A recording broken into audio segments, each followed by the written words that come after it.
So here's an update on the 68. Things are progressing, but they're going somewhat slowly. When I get in an area of the car, if I'm working on something in the car, I tend to clean that entire area up. I replaced the battery cables on this because the coating on the old battery cables, they were from 1968, were completely shot. And while I'm in there, I'm going to pull the battery tray, and that had dirt and dust, and there was some surface rust, so I added rust converter and then sealed that and then sprayed it and repainted it and cleaned all the gunk up in that area. Yeah, that took a lot of time. I'm not simply throwing parts at it. While I'm there, I'm doing my cleaning. But here's your first update. This is what we accomplished over the last couple of weeks. You'll see these updates maybe every month or so, or as things progress.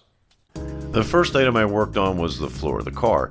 It is a solid floor, however the car had spent some time on dirt roads, and there was a considerable amount of dirt and light surface rust. The dirt was cleaned by hand with rags and water and cleaner, and the surface rust was hit with a light wire brush and coated with rust converter. Areas that had more surface rust received the same treatment, but were coated with a red oxidized primer over top. Doesn't quite match the factory primer, so I will be revisiting that area at a later date with a primer that's closer, but at least it's protected.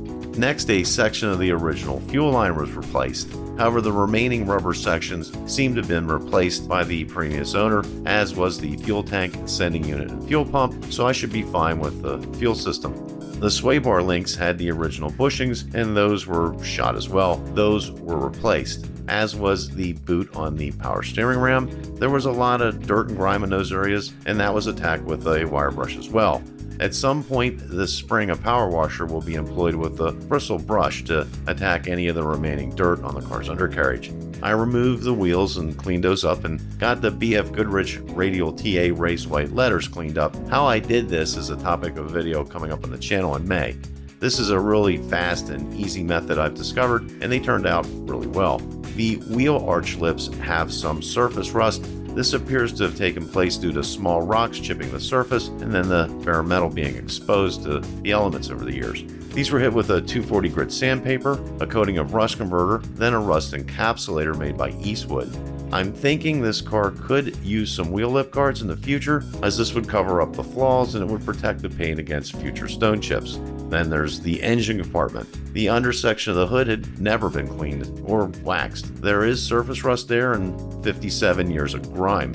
This was scrubbed for hours, and eventually the paint that was underneath is revealed. There is some surface rust there that's going to be treated once this process is complete, but that'll be a little bit later down the road.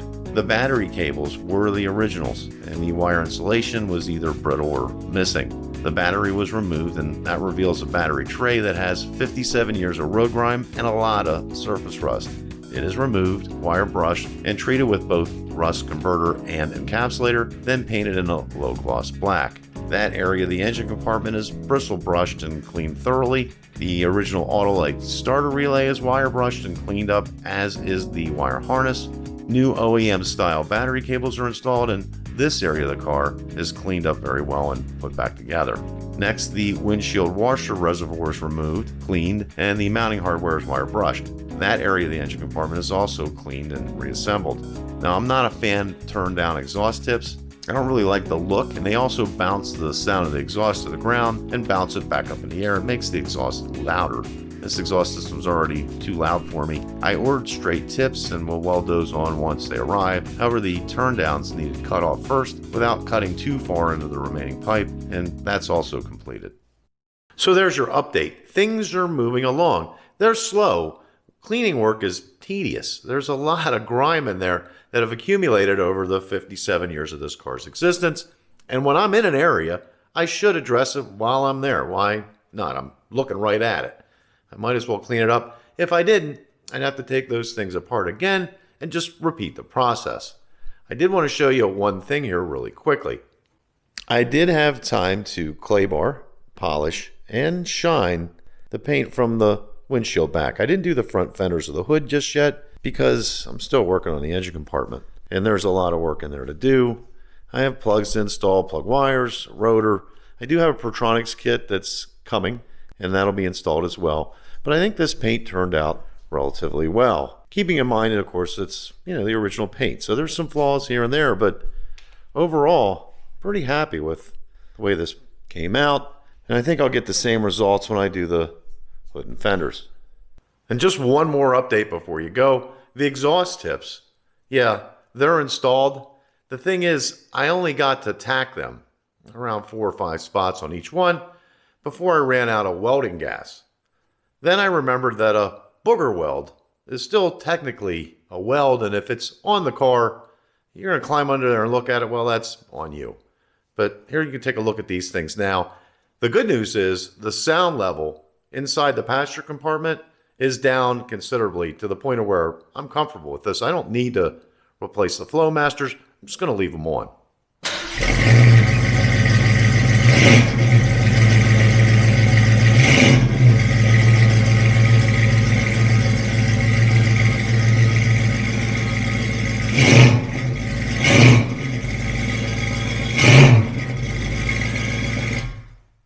Now, if you enjoyed this video, please click the like button. That helps get it shared with others. Also, consider subscribing. You're going to see this 68 on the channel in the future. There's 2 videos right over here. They're when I purchased the car and when I finally got this thing in and got the chance to take a good look at it. Hope you check those out. That's it for today. Thanks for watching. Until next time, we'll see you.